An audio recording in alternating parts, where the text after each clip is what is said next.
primero, pues nada, agradecerles a las personas que están conectadas de manera virtual, a los que están acá de manera presencial.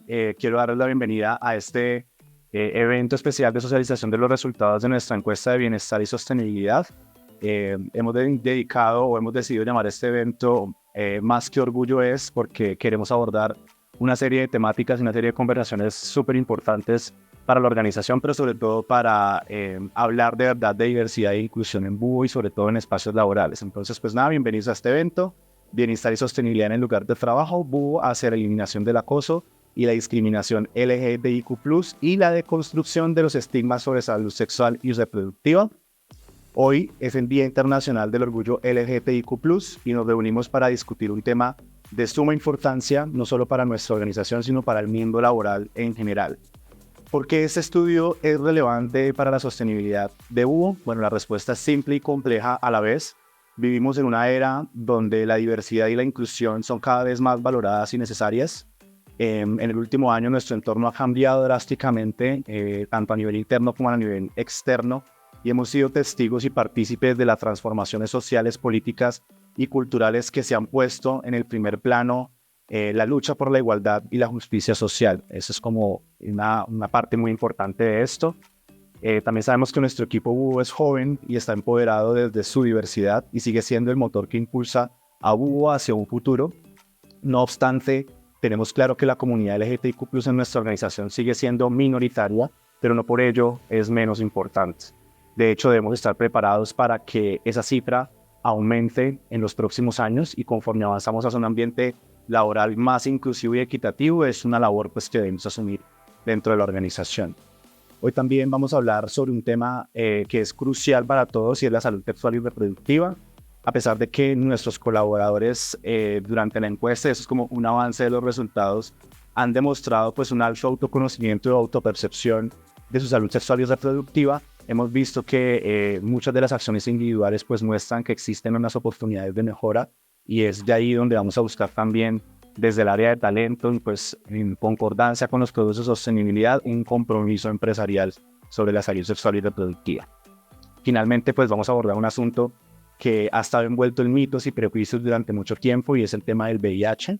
Es hora de que también desmitifiquemos esta enfermedad y eliminemos esa idea errónea de que es algo que es exclusivamente ligado a la comunidad LGBTI+, y por eso pues también vamos a hablar de ello. Así que esperamos que este panel de conversación pues nos brinde la oportunidad a todos en Búho no solamente de aprender, reflexionar y actuar para seguir construyendo pues un entorno de trabajo más inclusivo, seguro y sostenible, sino que también pues sea una oportunidad para que cada uno se lleve un aprendizaje personal y pues pueda replicar ojalá este conocimiento en sus hogares y con sus familias, amigos. En esta oportunidad nos acompaña Anderson Santos. Anderson Santos Mesa es filósofo con énfasis en estudios sobre todo en la historia de la filosofía y en filosofía de la historia. Es experto en filosofía medieval, filosofía contemporánea y los vínculos que emergen cuando se relacionan ambos contextos epocales.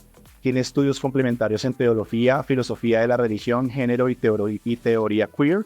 Actualmente trabaja como investigador junior y como profesor de Ciencias Sociales, Historia, Filosofía e Historia de las Religiones. Es experto en temas relacionados con la diversidad sexual, en enfoques de género e inclusión, y ha publicado varios artículos en revistas indexadas de alto impacto a nivel mundial. En el 2020 fue ganador del concurso latinoamericano de ensayo sobre fe y derechos humanos.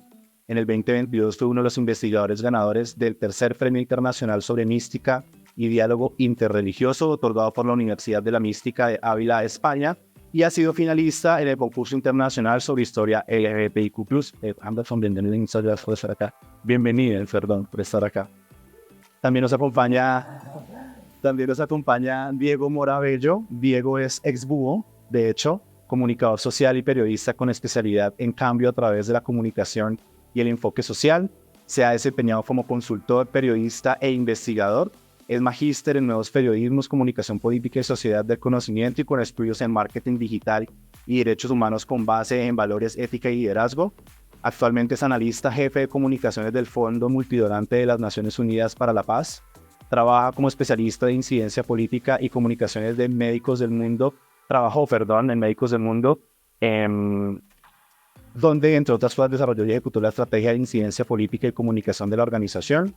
Fue becario del Comité Anti-Sida de Valencia y Global Fellows de Human Rights Campaign, donde desarrolló la investigación VIH en medios, de autoría personal y con el apoyo técnico y metodológico del Búho en su momento. Fue copresidente y coordinador del Global Summit, Conferencia Mundial de Jóvenes en Derechos Humanos, y también fue corresponsal para Colombia del International HIV/AIDS Alliance. Bienvenido, Diego, muchas gracias por acompañarnos y pues quiero pedirle a las personas que están acá y también en casa ya con sus emojis, pues que les brinden un aplauso y un agradecimiento pues, por estar el día de hoy acá.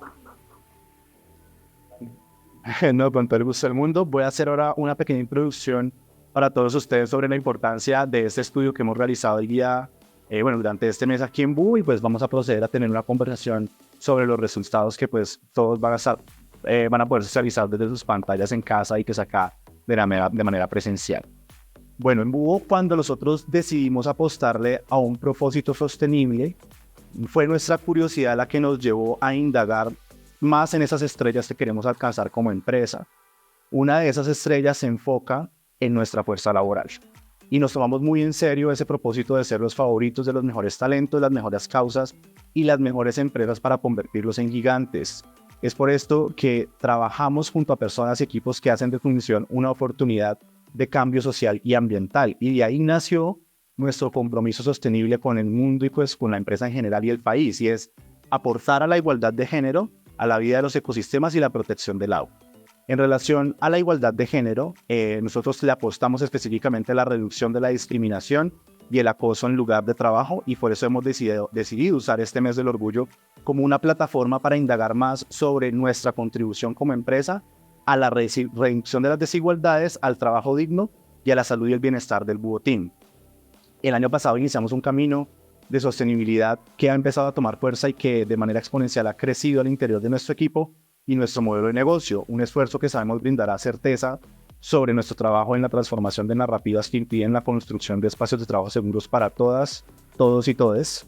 Esto lo hacemos porque en Búho tenemos claro que lo que no se mide no existe, y por los datos sabemos que son un talismán para tomar las mejores decisiones, ¿cierto? Entonces este año hemos realizado nuestra segunda encuesta de diversidad y discriminación con un nuevo componente que es el de salud sexual y reproductiva, y quiero iniciar este panel de conversación con esos expertos preguntándoles por qué consideran que es relevante o coyuntural abordar estos estudios desde la sostenibilidad dentro de empresas, dentro de colegios, dentro de instituciones, dentro del ámbito público, privado. Entonces, no sé, puedo empezar a estar por Anderson, si nos puedes decir. Bueno, desde mi experiencia personal he podido percatarme la importancia de estudiar este tipo de temáticas de diversidad sexual e inclusión dentro de la estructura del desarrollo sostenible, como en dos como estructuras específicas. La institucionalidad educativa con sus dos vertientes, colegios y universidades. Evidentemente, pues porque a la hora de diseñar estrategias pedagógicas, educativas, nos damos cuenta que solemos caer en la generalidad de asumir que todas las personas tienen las mismas capacidades y están al mismo nivel académico y vienen desde o traen una formación previa. Y pues cuando se aplica el enfoque de género, el enfoque de la inclusión y diversidad, lo que uno se percata es que evidentemente hay que apostarle a proyectos que realmente sean sostenibles. No sirve de nada que a una institución educativa entren 300 estudiantes al semestre y se terminen graduando 40 o menos. Pues evidentemente cuando se registran y se revisan los datos de por qué la gente se va de las universidades y los colegios, lo que aparece es que pues encuentran acoso, falta de oportunidades, espacios homofóbicos y demás. Entonces siento que de entrada se comienza a percibir cómo apostarle al sostenimiento y al desarrollo sostenible de cualquier institución debe también tener presente desde la proyección que cualquier institución haga, que este no es un tema secundario, ¿no? Se quiere garantizar pues que solo las empresas progresen, pero una empresa no progresa sin las personas que le aportan este capital humano, ¿no? Que creo que es lo que hace una empresa más valiosa. Ahora que tú hablabas, Oscar, insistías en que eso es algo muy importante en Búho, y pues al leer la encuesta pues sí se percibe, ¿no? que además la mayoría es joven, y esto de entrada también supone que se asuman retos necesarios en esta generación de frente, ¿no? Sin tanto tabú. A veces uno cree que hablar de diversidad sexual es ya hablar de cosas que no se pueden mencionar, y pues lo que aparece cuando se habla de diversidad sexual son personas del común y del corriente que trabajan, que viven, que se relacionan y pues que necesitan oportunidades para que las cosas sean un poco más amables con ellas y pues con el entorno. Eso es sostenibilidad, ¿no? Diego, ¿usted qué está eso? Bueno, yo creo que es muy importante que se reconozca primero los datos, ¿no? Creo, y usted es búho, yo es búho, pues siempre nos enfermamos por los datos. Y eso se le queda a uno ahí en la sangre, y el hecho de conocer el número como que me da una imagen de lo que es la naturaleza de la organización en temas de género. Ahora, aquí el experto en género es Anderson, no yo, pero tengo claro que el número, si bien es el dato, hay que ahondar mucho más allá de eso, ¿no? Que no se convierta como en la ley de cuotas de que la mitad tiene que ser mujeres y tenemos igualdad de género, porque eso no es género. Sino que hay muchas cosas que van mucho más allá, y obviamente el hecho de involucrar la diversidad sexual, las identidades de género, las expresiones de género, empiezan a tener mella en ese trabajo que se está haciendo por la igualdad.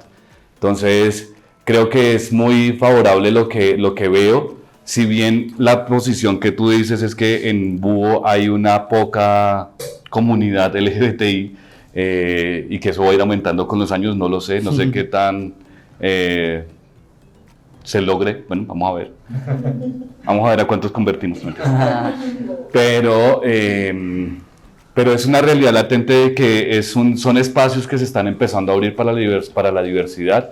Y como bien lo decía Anderson, todas las personas son completamente iguales, todas las personas tienen que levantarse todas las mañanas, desayunar, comer, hacer todas sus actividades. Obviamente el hecho de sentirse uno cómodo en un espacio de trabajo es una de las cosas que como personas diversas buscamos, ¿no?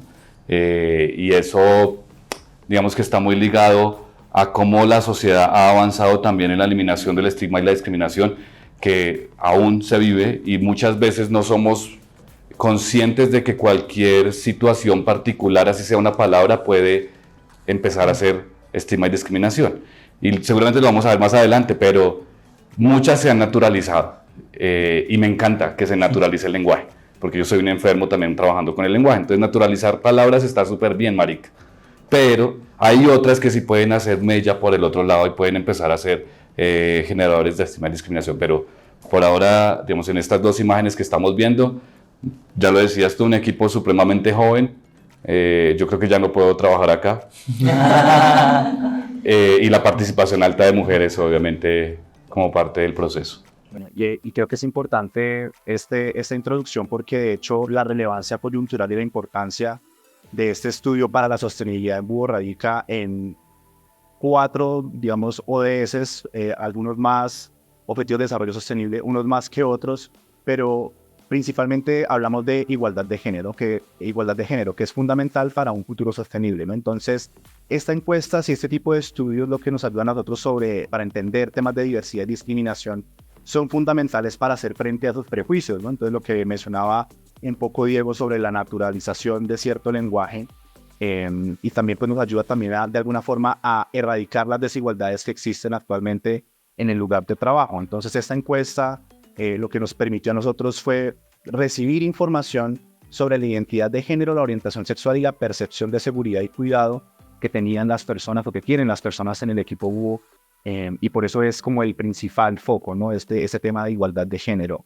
El otro foco que hace zoom en esta encuesta, en este estudio, es el empleo decente, porque es la base del crecimiento económico sostenible, ¿no? Entonces, estas encuestas de diversidad nos permiten a nosotros evaluar condiciones laborales existentes y buscar la mejora de los derechos laborales para poder abordar problemáticas comunes relacionadas con el empleo, como la discriminación, ¿cierto?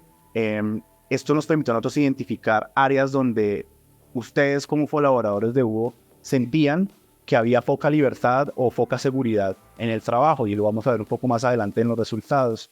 Pero esto va a permitirle a Búho tomar acciones futuras para mejorar este tipo de situaciones en general, ¿no?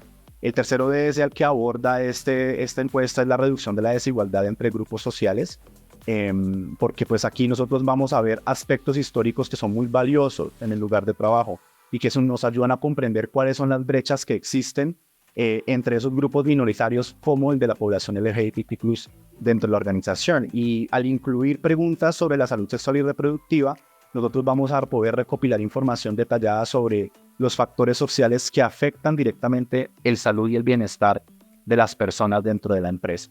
Y finalmente, el poder garantizar que todas las personas del equipo tengan información sobre salud sexual y reproductiva, pues facilita el acceso a una atención médica de calidad, que es algo que también debemos reforzar dentro de la organización. Entonces, quisiera preguntarles ahora a cada uno de ustedes antes de pasar pues a esta imagen que vemos sobre la respuesta de nuestro equipo, ¿cómo ven ustedes estos tres temas cuando abordamos, porque normalmente cuando hablamos de comunidad LGBTQ+, nos limitamos tal vez a una sola cosa, y luego cuando lo vemos tal vez exponencial dentro de la organización en diferentes aspectos, pues toma una dimensión distinta? ¿Qué piensan ustedes? Diego, para cambiar el orden un poco. O sea, ¿cómo dimensionas tú la posibilidad de que, hablando de diversidad, toquemos tanto sobre esa interseccionalidad de la conversación? Pero es que es obvio, pues la diversidad es eso, ¿no? Diversa. Y obviamente, aparte de ser diversa, creo que es, ahora se me olvidó la palabra, transversal. Entonces atraviesa todos los campos de la vida social y de la vida humana.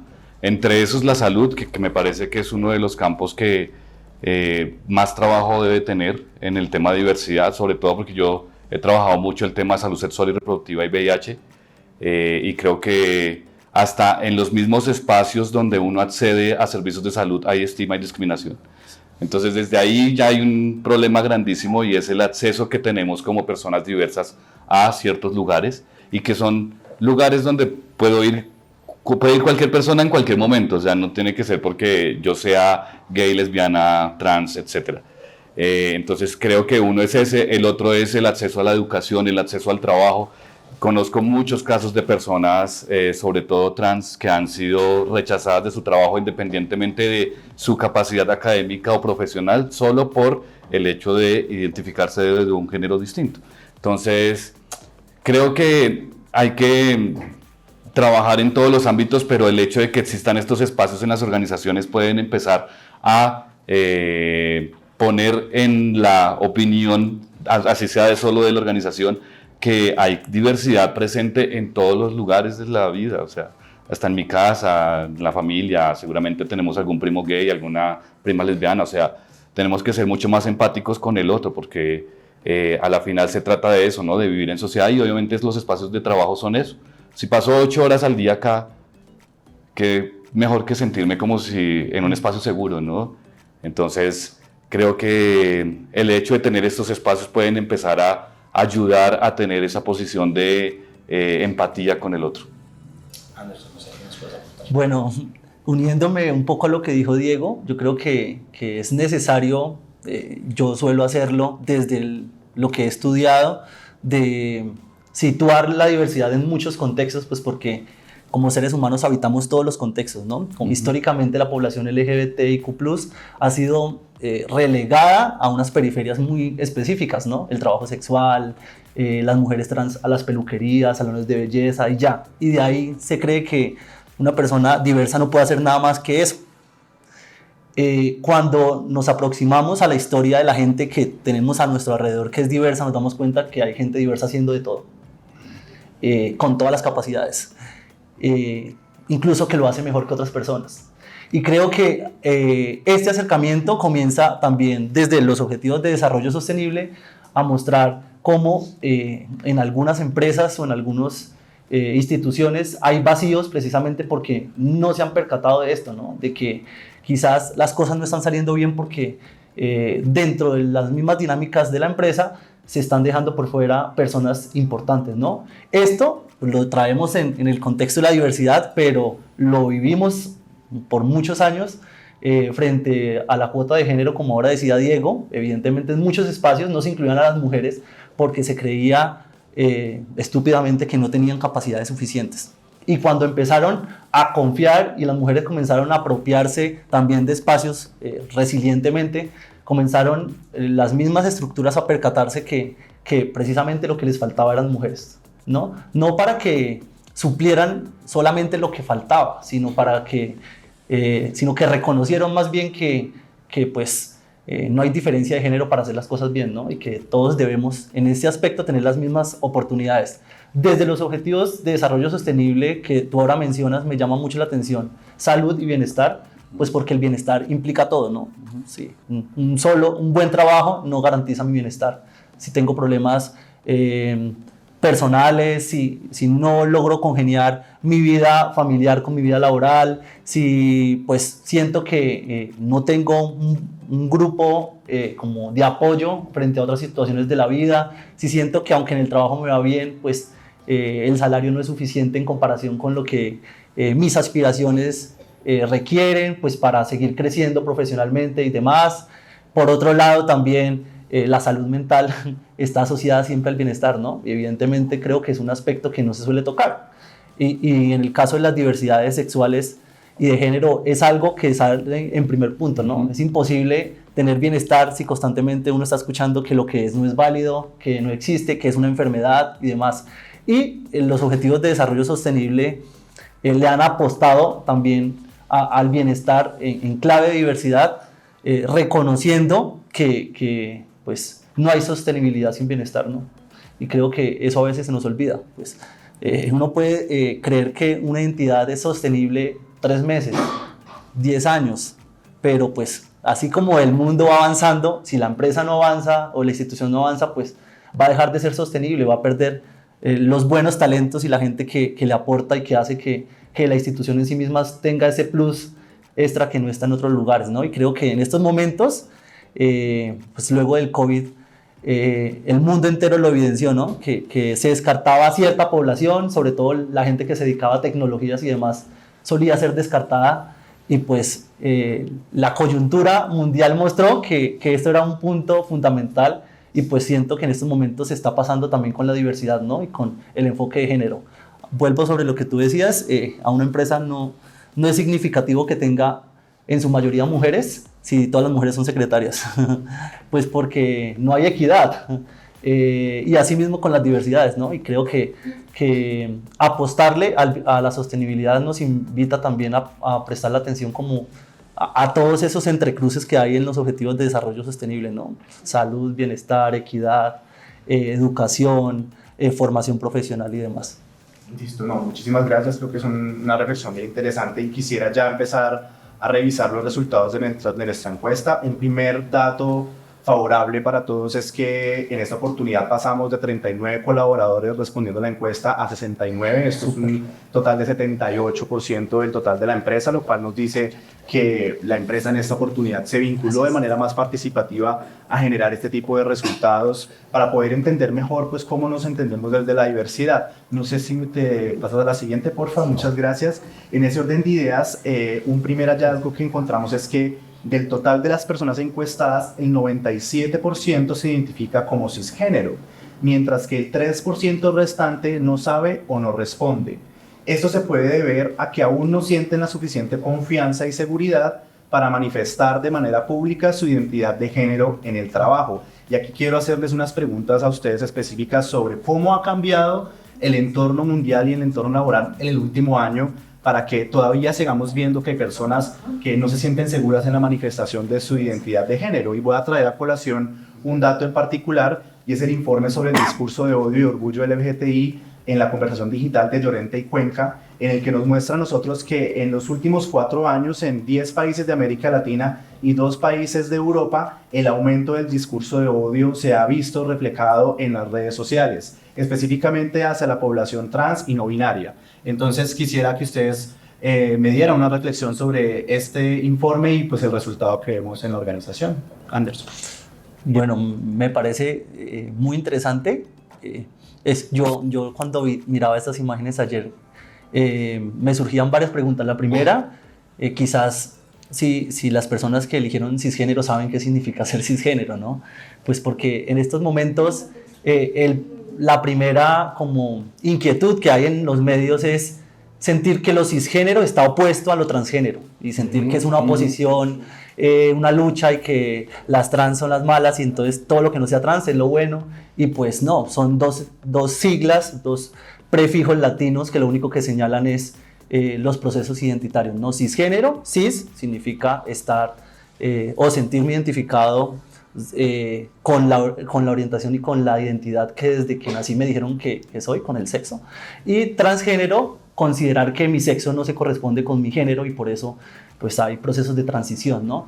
Yo me identifico como una persona no binaria, precisamente pues porque he evidenciado, más allá de que mi género no se identifique con mi sexo, que como que históricamente hay unos deberes ser que se han establecido a lo que debe ser un hombre, ¿no? Evidentemente. Y en mi caso lo he vivido desde que soy un adolescente, ¿no? Pues, por eso me conflictúa cuando la gente dice que es que hay una agenda que está tratando de transformar a las personas, pues porque yo tenía 12 años cuando ya en el colegio decían, ay, pero ¿por qué te comportas como un maricón? Ay, pero ¿por qué esos ademanes y demás? Y yo decía, pero pues, yo estoy siendo, ¿sí? Entonces comencé a percibir que lo que debía hacer no se correspondía con las exigencias de la sociedad. Entonces ahí surgen como nuevos cuestionamientos que ahora se llaman pues identidades no binarias, ¿no? Que más que una identidad es reconocerse como al margen de esos deberes ser que la sociedad establece. Y frente a lo que preguntas de cómo brindarle a las personas un espacio seguro, pues yo creo que en esto quienes más deben apostarle son las personas cisgénero, ¿no? Heterosexuales, que quizás nunca han tenido que explicar su identidad, explicar su orientación y se pueden comportar como sea y nunca nadie les dice que eso está mal o está bien, porque simplemente están siendo. Lo que nos pasa a las personas diversas es que cuando somos nos dicen que eso no es válido. Entonces creo que lo primero que debemos garantizar en cualquier espacio, yo como profesor trato de hacerlo, es garantizarle a mis estudiantes y a todas las personas que están alrededor de mí que el espacio en el que estamos es un espacio seguro, ¿no? Eso supone pues, no hacer críticas sobre el cuerpo de las personas, sobre las expresiones, sobre el modo que tienen de vestir y de hablar. Incluso en esta parte es importante también incluir las posturas religiosas, ¿no?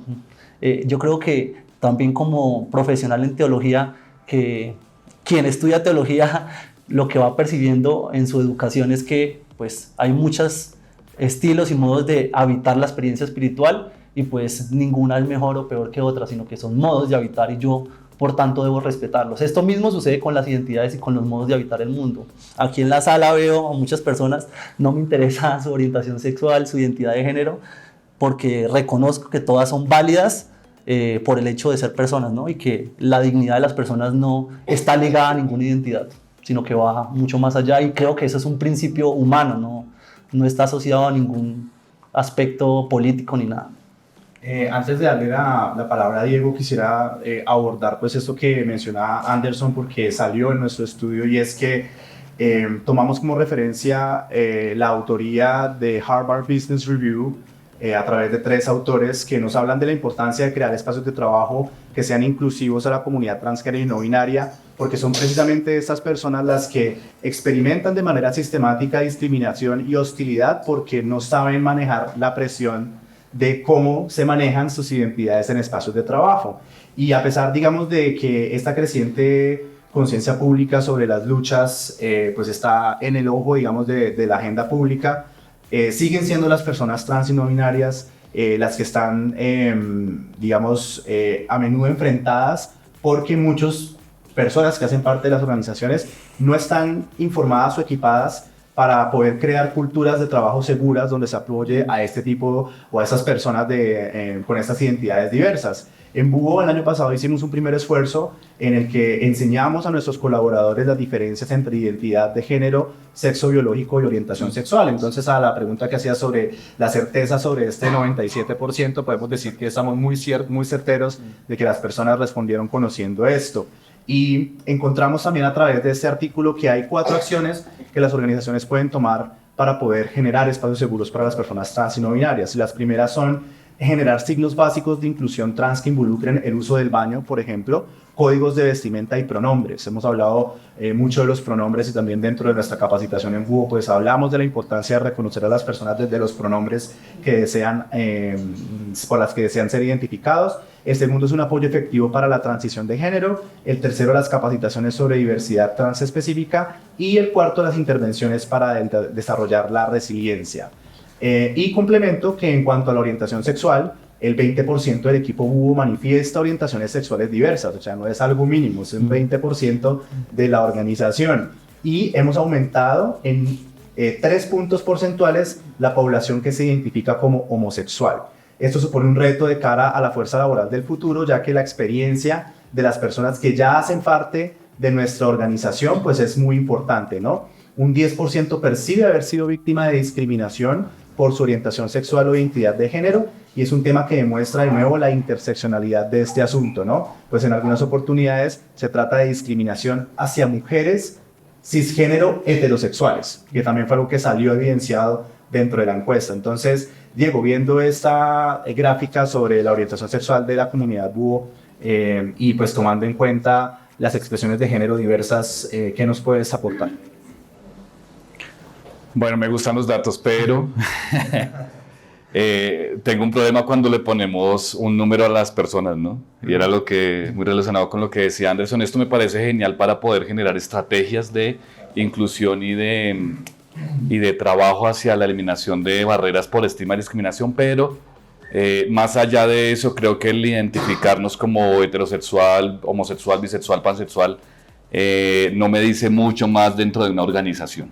Digo, dentro de la organización específicamente. Creo que para la sostenibilidad de la organización hay que trabajar precisamente en la creación de esas estrategias. Creo que esto es una base muy grande y muy fuerte para poder empezar a hacer ese trabajo. El hecho que tú decías de que el 20% de las personas en Búho tuviera una orientación diversa, dice mucho también de cuál es el proceso que tiene Búho para llamar gente, digamos, para hacer esos procesos de ¿cómo se llama esto? Selección. De convocatorias, de selección, exacto. Y da un punto a favor, y es que por lo menos en Búho no se visualiza de manera directa esa discriminación. Creo que es lo positivo, pero creo que sí es la base para crear estrategias que puedan ayudar a la eliminación de barreras. Respecto a esto, quería tocar algo de la anterior, y fue que, igual que Anderson, me pregunté mucho si las personas realmente sabían qué es cisgénero, porque a veces hasta para uno son muchos términos que uno no conoce, y no es por demeritar a los heterosexuales, pero a veces no les gusta tampoco investigar mucho sobre el tema. Pero claro, es que cuando a uno no le pega, muchas veces uno no lo conoce, entonces a veces se queda en lo que uno escucha o en lo que ve por redes sociales, y muchas veces esa información no es la correcta, y pasa no solo con temas LGBT, pasa mucho, por ejemplo, con el tema de VIH, con infecciones de transmisión sexual. Entonces, solo para tenerlo ahí pendiente. Pero sí me pregunté muchísimo si la gente sabía que era cisgénero, porque hasta para mí al comienzo fue difícil y tuve que leer un montón para entender lo que explicabas tú. Ahora vamos a revisar un poquito más en detalle eso. Quisiera hacer un pequeño zoom en el tema del acoso dentro de la organización. Hemos evidenciado dentro del estudio que el acoso callejero en espacios de fiesta y la discriminación en espacios de trabajo, desde los comentarios que recibimos en la encuesta, han sido los que más hieren los sentimientos y la integridad de las personas dentro de la organización. Voy a leer 2 ejemplos que recibimos en la encuesta para que podamos conversar alrededor de ellos. Una persona nos dice: nadie sabe cuál es mi orientación sexual. Sin embargo, algunas personas que se dieron cuenta debido a un descuido mío o por otras formas, tienden a cambiar su forma de ser conmigo, y siento que por esto mismo no me siento seguro de demostrarme ante los demás tal cual soy. Pero quizás sea cuestión mía de aceptarme como soy, y estoy trabajando en ello para lograrlo, pero es complejo. Y hay otro comentario que nos dice: suele pasar cuando me pinto las uñas, recibo algunas miradas que me incomodan por simplemente usar color, pero creo que es más por el simple hecho de ser un hombre con las uñas pintadas. Entonces, no sé, como que podemos hablar un poco sobre estos ejemplos de discriminación hacia las personas con orientaciones e identidades diversas dentro de la empresa. Bueno, ahora que salía la estructura de cómo se identifican las personas, sobre todo en la orientación sexual de Búho, ayer cuando lo vi pensaba inmediatamente en algo que me sucedió hace 2 años, que me invitó una revista colombiana a dar una charla, un periódico colombiano a dar una charla sobre identidad en el mes del Pride también, y pues las estadísticas eran pues muy distintas, ¿no? Como que en la parte de orientación sexual, la mitad de la empresa prefería no enunciarse, no decir nada, y por otro lado, en la estadística de personas, de qué tipo de personas trabajan en la empresa, más del 80% eran hombres. En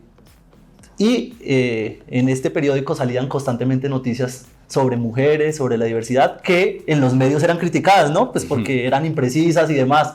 Y yo decía, evidentemente ahí está la respuesta, ¿no? Como, pues si no hay gente que domine un tema o que viva cierta experiencia en carne propia, pues todo va a ser como nimiedades lo que va a surgir, ¿no? Por eso, incluso me parece importante decirlo que en este espacio también la tercera invitada era una mujer que pues por motivos profesionales y demás no pudo congeniar el tiempo, porque es importante darle voces también a las mujeres dentro de la diversidad, ¿no? Pues porque no es solo de gays y ya. Y por otro lado, frente a los comentarios, creo que cuando nos encontramos en un espacio diverso en el que hay mujeres, hombres, pero también personas de la diversidad, hombres o mujeres o no binarios o trans, debemos cuidar mucho el lenguaje, ¿no? Porque la principal ofensa viene por lenguaje, ¿no? Y surgen conceptos que en estos momentos las universidades más importantes del mundo están trabajando de manera, prestándole una atención especial, como lo son el mansplaining, ¿no? Como que siempre que habla una mujer, que un hombre quiere corregirle y hacerle, no, tú no lo sabes, o poner en duda lo que está diciendo una mujer. Esto mismo pasa con las diversidades, incluso cuando hombres intentan enseñar a las mujeres cómo ser feminista, uno dice, ¿qué está pasando aquí?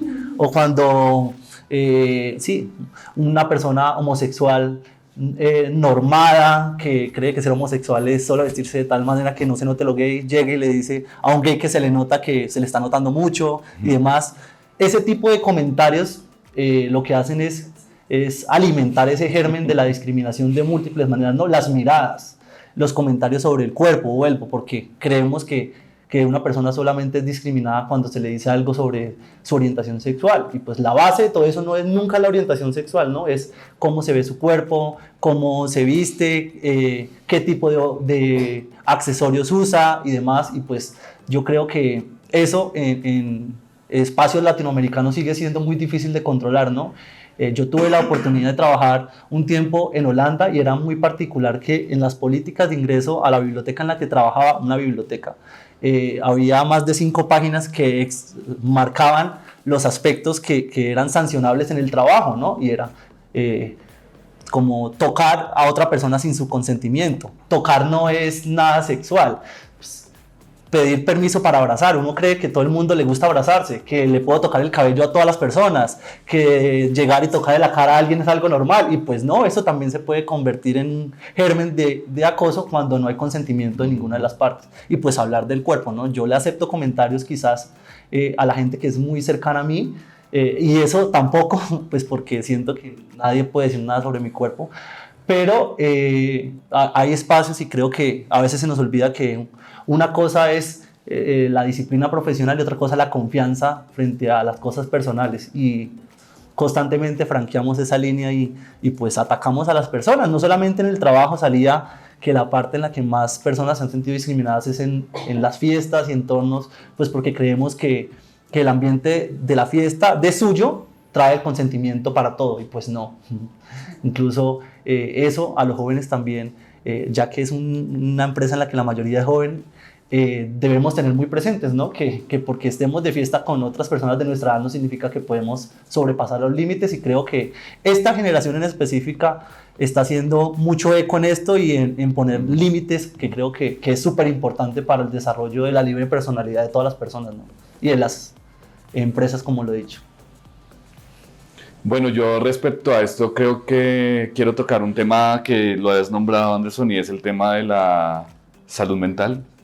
Y creo que cuando hay este tipo de comentarios, efectivamente uno se afecta como persona, y eso hace que el proceso de aceptación personal también sea mucho más complejo. Personas que hemos tenido la necesidad de salir del closet, de demostrar que somos gays, de demostrar que somos LGBTIQ+, no es fácil, y obviamente es que lo que más me sorprende es que haya dicho que por un descuido se le haya salido la noticia de que tiene una orientación diversa y que empezaron a verlo distinto. Creo que eso hace muchísima mella en la mente de uno y en la salud mental de uno, pero también ahí es donde está la necesidad de contar con un grupo que pueda tener la fortaleza para, en salud se llama primeros auxilios psicológicos, pero pues no tiene que ser necesariamente así, pero por lo menos para hacer ese punto de apoyo, porque seguramente habrán algunas personas que tendrán la necesidad de ser poco empáticos, pero habrán otras que serán muy empáticas. Entonces, tener identificadas a esas personas dentro de la organización que pueden apoyar a otros en algún momento puede llegar a reducir ese riesgo para las personas que de pronto por alguna u otra razón están mostrando su orientación diversa. Y creo que ahí es donde hay que trabajar también, ¿no? En la identificación de esas personas que seguramente pueden o no ser diversas, pero que pueden apoyar a estas personas, como lo del comentario que la verdad me llegó mucho porque pues, por un descuido, ¿no? No es que tú no te descuidas con tu orientación diversa, tú eres diverso. La otra es aceptarse también uno porque es muy difícil. Y uno a veces cree que decir que uno es gay o es lesbiana o es trans es muy fácil, pero realmente entenderse uno y reconocerse a uno como persona diversa en algunos momentos para mí fue muy difícil. Ahora llego a cualquier lado y piso muy fuerte, pero en esos momentos era muy complicado. Entonces entiendo completamente lo que se puede llegar a sentir y obviamente el uso del lenguaje adecuado también tiene mucho que hacer y ya lo decías tú. Y vuelvo y repito, no es solo el tema de diversidad, es que hay muchas cosas alrededor y sobre todo Hugo que trabaja tantos temas y con tantas empresas y organizaciones tan grandes que manejan distintas formas de hablar. Pasa lo mismo con la diversidad, hay muchísimas formas de hablar y uno tiene que aprender, quiera o no, a saber cómo hablarle a las otras personas para no incurrir en esa discriminación. Bueno, para darle un poquito de cierre a este eje temático, debemos decir que en BUBO hemos mejorado en la apropiación del lenguaje diverso y en las acciones educativas que contribuyen a esos espacios seguros y diversos. Digamos que en BUBO buscamos como empresa mantener canales abiertos con los empleados para escucharlos activamente, para fomentar un entorno más acogedor e inclusivo. Y de hecho, esa apertura nos ha permitido desde comunicación interna, y acá pues darle el reconocimiento al área de comunicación interna también, porque nos ha ayudado a mantener sobre el 80% el nivel de conocimiento sobre la terminología asociada a la identidad de género y la orientación sexual en el total del equipo. O sea, el año pasado estábamos en el 88%, este año estamos en el 82%, 83%, seguimos sobre 80%, obviamente por el aumento de la muestra, pero pues nos muestra o nos da un indicio clave de que las acciones que estamos tomando a nivel de comunicación interna pues funcionan para que las personas reciban esa información de primera mano. Y esa acción simple pues parte del entendimiento de la facultad formativa dentro de las empresas y nos ha permitido en BUBO disipar la incertidumbre sobre el lenguaje que se debe usar en comunidades diversas y las imprecisiones teóricas que suelen incentivar malentendidos y asunciones sobre las personas con experiencia de vida diversa. Adicional a eso, para complementar, encontramos que frente a la pregunta que indaga por el canal por el cual las personas se informan sobre estos temas, trabajo pasó de un 14% al 23%. Y es un esfuerzo colectivo pues que posiciona a BUBO como un referente sobre diversidad dentro de los colaboradores. Y para mí pues ver este resultado es bastante enriquecedor porque en un año hemos podido avanzar muchísimo y la idea es seguir avanzando y seguir creciendo en ese aspecto. Universidad pasó del tercer puesto en el 2022 al primer lugar con un 51% y amigos y redes sociales complementan el top 3, ambos con el 49% de las respuestas. Entonces, como pueden ver ustedes, hay diferentes canales de información y en BUBO lo que queremos lograr de alguna forma es que el trabajo sea un canal efectivo de comunicación confiable y de información verídica que todas las personas puedan verificar y pues solamente confiar en lo que se les está transmitiendo. Vamos a pasar ahora a hablar un poco sobre salud sexual y reproductiva, que es el segundo foco principal de esta conversación, ¿listo? Hemos visto que la salud sexual y reproductiva del equipo BUBO nunca ha sido indagada en el pasado. En los 15 años que la empresa tiene de existir, nunca se ha indagado sobre la salud sexual y reproductiva de los colaboradores, por lo que este nuevo componente nos va a brindar luces hacia un nuevo compromiso empresarial para combatir el estigma asociado a las infecciones de transmisión sexual, erradicar el tabú cuando hablamos de sexualidad y tomar acciones concretas para educar y prevenir la transmisión del VIH específicamente. Asimismo, este primer análisis busca tomar acciones concretas para erradicar la estigmatización que sufre la población LGBTIQ+ en relación al VIH y dejar un mensaje claro, que esta es una experiencia de vida que no es exclusiva de las poblaciones diversas. ¿Listo? Ya lo hemos dicho antes de alguna forma en estudios anteriores y pues también dentro de la organización, es mejor empezar desde cero que asumir una posición sin responsabilidad, y por eso hicimos esta encuesta para pues, ver estos hallazgos. El primero es que a pesar de que se evidencia un alto autoconocimiento y autopercepción de la salud sexual y reproductiva, las acciones individuales nos demuestran o nos evidencian que hay espacios de mejora. En cuanto a la salud sexual y reproductiva, el equipo Hugo, el 87%, califica esta cualidad entre 8 y 10 puntos, lo cual es un sistema pues, bastante favorable. Sin embargo, el 13% restante tiene una percepción de su salud sexual y reproductiva relativamente baja, es decir, entre 5 y 7 puntos. Empecemos hablando de ahí. La autopercepción y la percepción y la percepción de cuidado en relación a temas de salud sexual y reproductiva. ¿Qué tan informado se encuentra el equipo de su propia salud sexual y reproductiva? El 87% se califica entre 8 y 10 puntos, es decir, favorable. O sea, que saben. Y el 13% entre 5 y 7 puntos, es decir, que no lo tienen tan claro. Entonces, partamos de eso, de la importancia de su cuidado. Ya lo decías tú, el autocuidado es lo más importante y me recuerda mucho que hayas dicho que en 15 años no se ha hablado del tema, pero sí se hablaba, solo que en los almuerzos. Buenísimo. Porque cuando yo entré a Hugo, precisamente yo trabajaba muchísimo con el tema salud sexual y reproductiva y me encanta indagar a los lugares donde yo llego, soy un poco metiche en eso. Y en los almuerzos, que aparte era un grupo de solo mujeres y éramos muy pocos hombres en ese espacio, empecé a preguntar que cómo era el cuidado de las mujeres respecto a su salud sexual y reproductiva. Y la mayoría, si no digo todas, respondieron que tenían algún método anticonceptivo, ya sea tomado o el parche o inyectado, pero ningún método de barrera como el condón utilizaban con sus parejas sexuales. Esto se lo pregunté solo a mujeres que tenían parejas sexuales estables en ese momento. Entonces ahí me surgió la duda de si realmente tenemos autocuidado o no.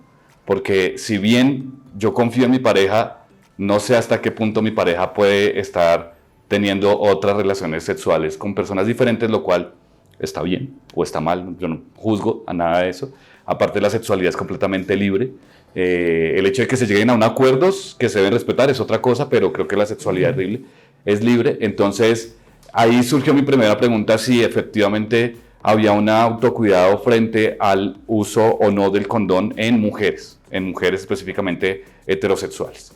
Ahora, esto porque se protege siempre la mujer en algún método anticonceptivo, se está protegiendo del embarazo, pero no se está protegiendo de una infección de transmisión sexual y menos de VIH, aunque sea diferente la proporción. Pero cuando tú decías del tema de VIH, creo que a veces satanizamos mucho al virus, que no es una enfermedad, es una infección. Satanizamos mucho al virus y nos olvidamos de otras que también pueden hacer daño a nuestro sistema. Entonces está la sífilis, la gonorrea, todas las que ya conocemos, porque efectivamente hay un alto conocimiento de cuáles son las otras infecciones, pero enfocarse solo en el VIH nos hace que podamos tener una respuesta frente a esta y no frente a las otras.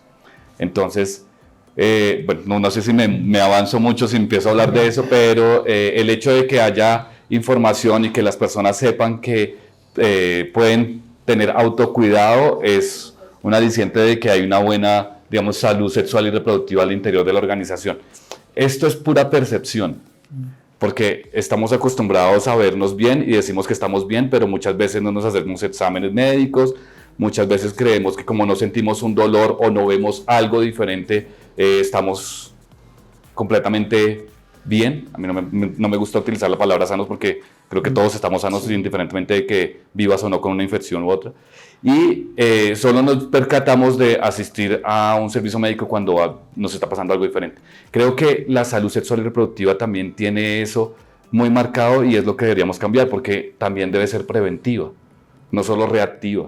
Entonces, uno debería, como cualquier persona, debería ir al médico a hacerse exámenes de infecciones de transmisión sexual, de ver cómo está su proceso de, bueno, si hay una persona que vive con VIH, cómo está el proceso de adherencia al tratamiento, pero siempre estar pendiente. Uno a veces es muy descuidado con eso.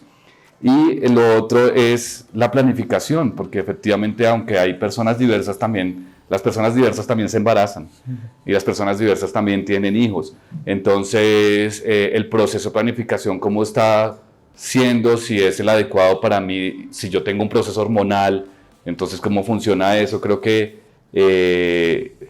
va mucho más allá de lo que creemos que es la salud sexual y reproductiva, porque aparte está muy ligada también a la salud mental, y es que se atraviesan un montón. Entonces, pues me alegra mucho, pero no sé si es la percepción correcta o si creemos más bien que sabemos mucho y a la final tenemos un foco de información que nos hace falta conocer. Yo creo que volviendo sobre algo que decía Diego ahorita, puntualizando algunas cosas, creo que frente a las infecciones de transmisión sexual sí hay como un tabú. Se habla de todo, la gente suele hablar, tengo diabetes, tengo otras enfermedades, otras patologías crónicas, y las habla con una libertad y ya, ¿sí? Como Pero uno no va a decir tengo sífilis. Sí, pero sí, porque cree pero lo demás lo habla, ¿no? Y la gente le parece normal decir, no, tengo 3 caries, tengo yo no sé qué cosa, y se ríen y ya.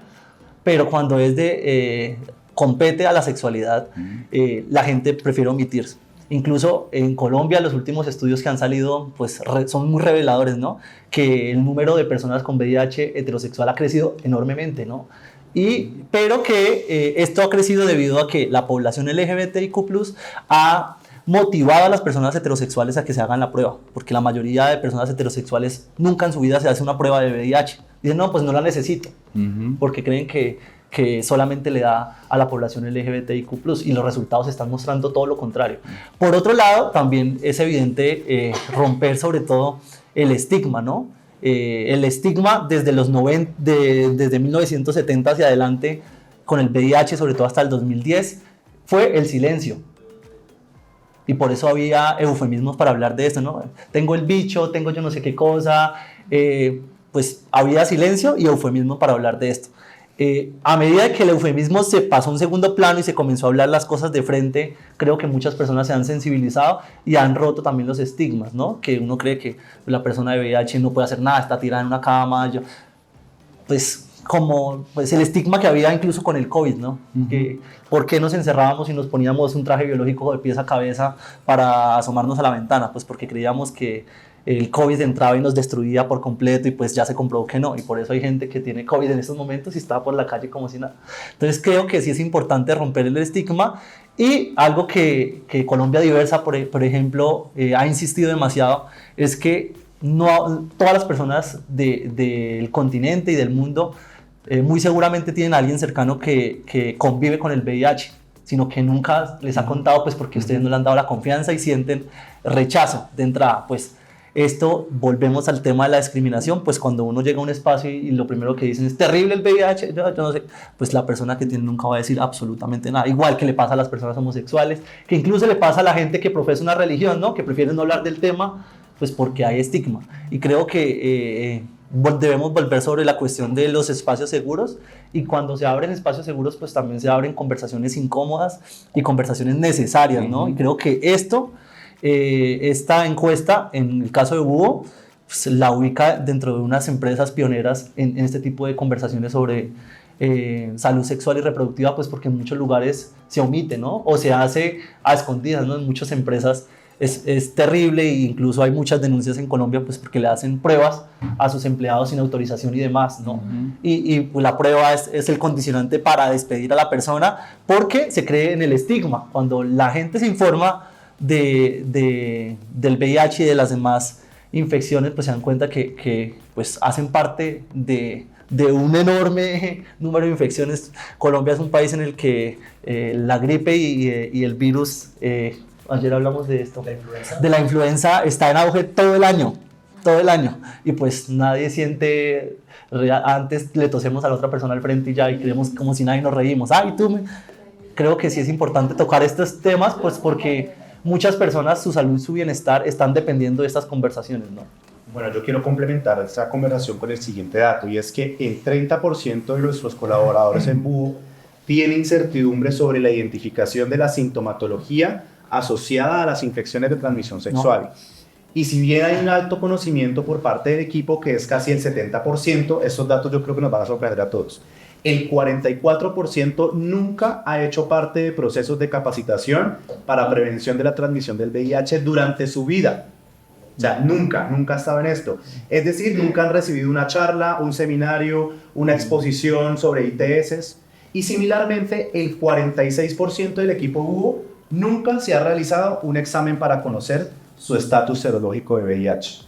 Entonces, si se dan cuenta, aunque hay una alta autopercepción de cuidado, realmente en estas acciones puntuales como hacerse un examen para tener el estatus serológico al día, no se está aplicando. Entonces, cuando nosotros quisimos indagar por qué esta realidad en el equipo, encontramos que el 36% de los encuestados que nunca se ha hecho un examen, primero, tiene vacíos informativos sobre el VIH, es decir, no conoce nada sobre el virus. Y el 36% considera que no es necesario hacerse un examen de diagnóstico.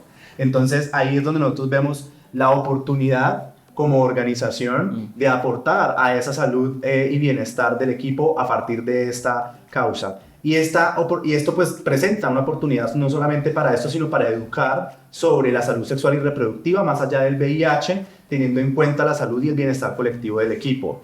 En un artículo que tomamos como referencia que se llama Your Rainbow Logo Doesn't Make You an Ally, o Tu logo arcoíris no te hace un aliado, de Lin Sheng, para Harvard Business Review, nos dice que las organizaciones deben reconsiderar cómo abordar el marketing y la marca durante el mes del orgullo, y es algo que estamos nosotros adoptando en este momento. Y ella nos dice que hablar de salud sexual y reproductiva contribuye a que se erradique el estigma asociado a la comunidad LGBTIQ+.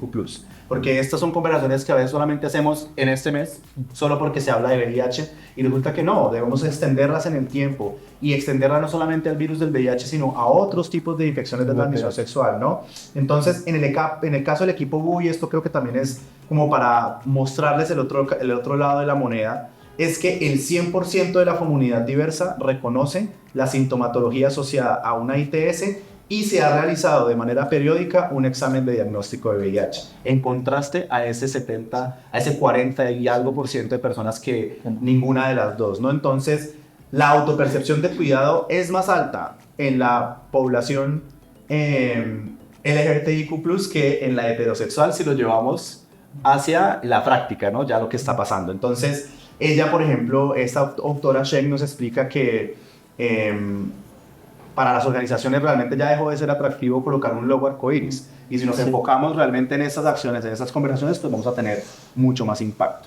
Para cerrar, ahorita vamos a recibir unas preguntas que estuvimos recibiendo, valga la redundancia, por parte de los colaboradores para hablar de esto, pero quisiera hacer un foco en el estudio que Diego lideró en su momento en Búho, que tiene que ver con el VIH en medios, ¿no? Y cómo nosotros podemos pasar del estigma a la certeza cuando hacemos ciertas modificaciones en nuestro lenguaje, y otra vez volviendo al lenguaje y la importancia del lenguaje para que el estigma del VIH pues sea erradicado. Entonces, solamente para dar un pequeño contexto, ustedes conocen las empresas Fortune 500, son las empresas más grandes del mundo, y estas empresas pues por ejemplo nos evidencian a nosotros que compañías como Microsoft crearon políticas y programas que tienden a eliminar los prejuicios relacionados con el género, incluidos temas relacionados con salud sexual, y ellos lo hacen por ejemplo ofreciendo un seguro médico que cubre costos relacionados a la salud sexual de las personas que trabajan en la organización. O por ejemplo empresas como Apple, que buscaron mejorar los niveles de seguridad en el trabajo e implementaron un sistema integral para reportar, por ejemplo, temas de discriminación y acoso sexual, pero adicional crearon una línea de productos que es Red, de hecho tengo mi celular, es Red, y es una línea de productos que ha contribuido durante 15 años con más de 270 millones de dólares en investigación hacia el VIH-Sida. Entonces, teniendo eso como referencia, Diego, y luego pues pasamos a Anderson también a resolver las preguntas, ¿cuál es la importancia de cambiar nuestro lenguaje para salir del estigma y pasar a la certeza? Bueno, yo les voy a contar así rápidamente lo que fue el estudio, porque para resumirlo es complicado, pero... En nuestra página web se llama Del estigma a la certeza, está en Búho.net y ahí lo pueden encontrar. Pero lo que trató esto fue de encontrar cómo los medios de comunicación y los periodistas hablaban alrededor de la conversación del VIH y cómo utilizaban lenguaje inadecuado que podía reflejarse en problemas de estigma y discriminación para las personas que viven con el virus.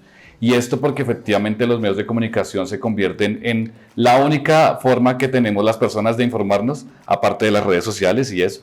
Pero, digamos, si mi mamá ve en Caracol Noticias o RCN, bueno, cualquiera que sea, que a una persona con VIH le dicen portador, mi mamá le va a decir portador a la persona con VIH. Entonces de ahí surgió la idea, ahí salieron algunas conclusiones rápidas. En el primer estudio que se hizo en el 2016, 3 de cada 5 declaraciones en medios de comunicación tenían lenguaje equívoco. Ha mejorado, yo lo volví a hacer en el 2020, sí, 2021, pandemia, bueno, por ahí.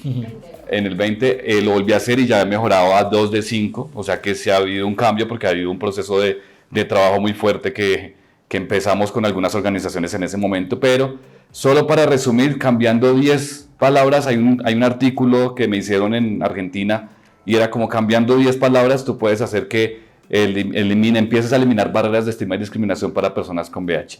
Y las voy a decir así como rápidamente, no son 10, seguramente son más, pero la persona con VIH no es una persona enferma, o sea, no se puede hablar de enfermo, no es un portador, no es que lleve la maleta con VIH todo el tiempo y se la pueda quitar y poner otra vez, es una persona con VIH, ya, pasa de ahí.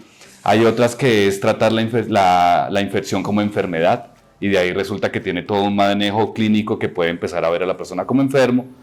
Hay otras, es que son varias, pero ahorita no me acuerdo de todas, pero bueno.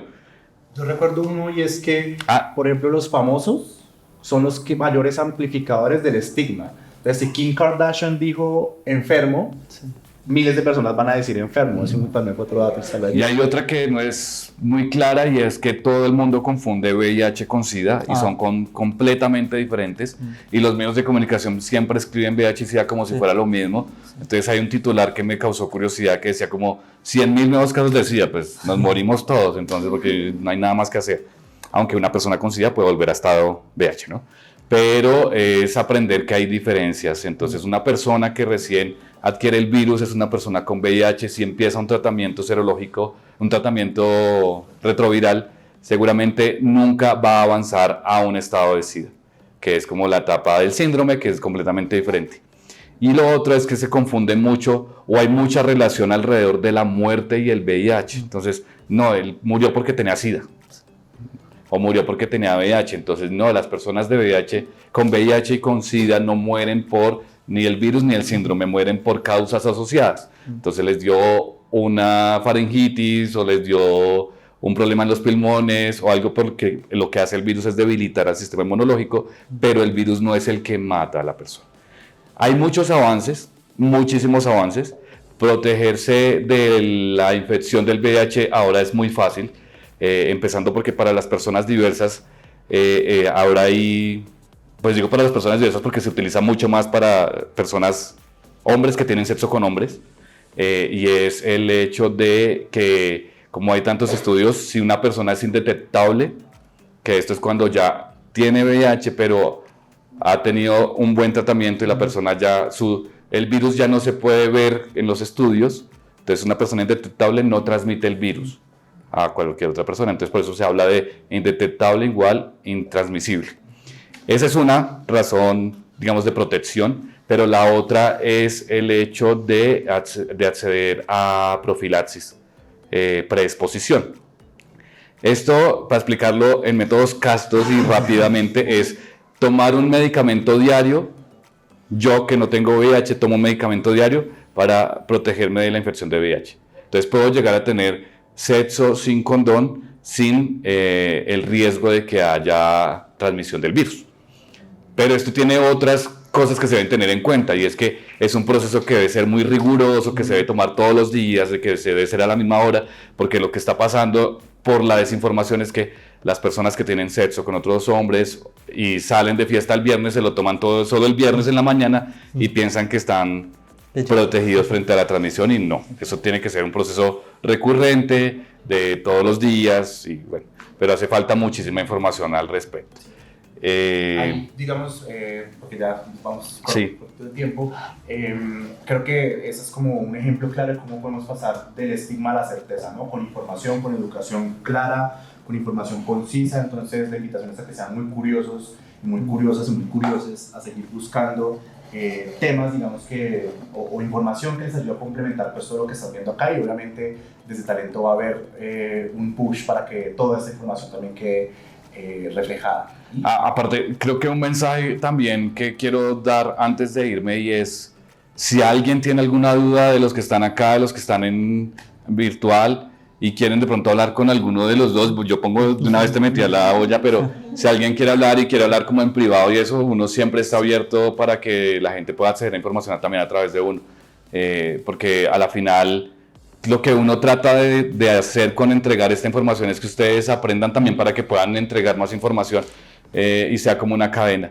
Entonces, si alguien tiene alguna pregunta o algo que quiera hacerla muy privada, pues abierto completamente. Listo. Y Anderson, ¿qué podemos hacer viendo toda esta conversación para pasar del estigma, del estigma a la certeza en temas de diversidad sexogenéricas? Sí, hay algo que no ha salido como muy específico, que es fundamental, y es que la única manera de saber si se porta alguna infección de transmisión sexual es solicitando la prueba médica, ¿no?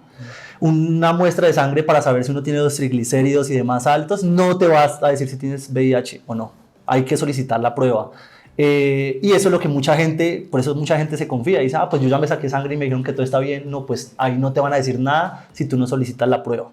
Y evidentemente lo otro asociado es la sintomatología, ¿no? No hay síntomas de una enfermedad de transmisión sexual como el VIH. No hay síntomas, entonces, los ojos rojos, pues no. Delgadez, pues no. Y así la gente tiene un estigma sobre los síntomas y pues no hay sintomatología. Entonces eso es importante tenerlo claro, pues porque la gente espera que le dé una gripa. Ay, ¿será que es? No, pues tampoco. Hay gente que nunca pasa 10 años y nunca manifestó un síntoma. Entonces esto es importante tenerlo claro, y evidentemente la certeza está asociada siempre a la comunicación verídica, ¿no? A los datos. Entonces cuando escuchen que en Colombia hay el VIH está por todos lados, busquen datos, ¿no? Creo que eso es algo muy importante en Búho, por lo que he podido leer en las redes sociales y demás, que siempre van a los datos, y pues hay datos de absolutamente todo. Entonces creo, ahora Oscar decía que lo que no es medible no existe. No existe. Yo creo que también frente a las infecciones de transmisión sexual, hacia la diversidad, hacia la inclusión, de lo que no se habla tampoco existe, ¿no? Yo no puedo hablar de inclusión, si no hablo de inclusión y no le pregunto a mi equipo si se siente incluido o no, pues creo que la inclusión se queda en poner una banderita. Y pues el año pasado, cuando se hizo el capítulo de podcast sobre la diversidad sexual y el Rainbow Watching, también salía esto, ¿no? Que esto se vuelve en muchas empresas como un síntoma por lo que mucha gente decide irse de las empresas, ¿no? Pues porque dicen, pues llega el mes del Pride, ponen el arco iris y listo, y luego vuelve a haber homofobia por todos lados. Entonces creo que no se trata de poner un logo, ni de ponerse pincitos, ni nada de esto, aunque eso es significativo porque le da visibilidad, pero hay que ir al fondo, y creo que el fondo es lo que garantiza sostenibilidad, ¿no? Y es establecer espacios seguros, y creo que toda esta conversación ha girado en torno a eso.